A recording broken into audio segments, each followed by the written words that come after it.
Hi, my name is Jonathan Segura, and today I will talk about my project for General Grant's Tomb Visitor Center. The project itself is important not because of the design, but more because of the organization that went towards designing it. The process that I went through was looking at what surrounds the site and what's on the site. Mostly here I focused on the grids on the site and off the site. On the site, the grids were very linear, in line with the tomb and the vegetation and the tree lines.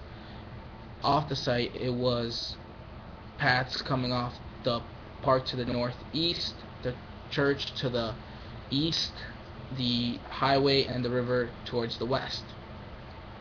When all of these grids were superimposed, they gave me a infinite number of shapes I could play around with. This is where I got my idea for blocks, or Legos as I call them, and I organized and played around with them for about 3 weeks before I came to my final positioning for them. The spaces at the first level ended up being public and open and welcomed the guest in. As for the space upstairs, it becomes pretty isolated and very spaced out, so that you focus on the tomb itself, but you also have quiet areas and private rooms where you shouldn't be disturbed and you're not looking around to the people walking by. The tomb is the main focus here, and that's something that we'll probably see, in my opinion, being more popular as more sites become a little bit more historic, or as more historic sites want the visitor center. This site, since it's located on the Upper West Side, it's pretty isolated from the rest of Manhattan, and it changes the neighborhood if something like this comes to an area like the Upper West Side.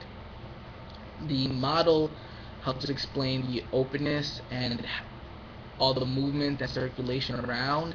This model is important because it's also the last hand-built model that I designed.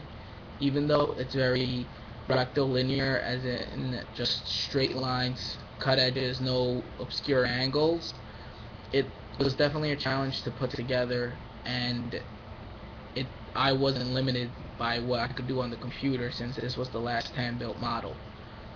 It's very important to know these types of organization skills and what this entails, because the focus is on the tomb, so I had to make it so that it didn't take away from the tomb.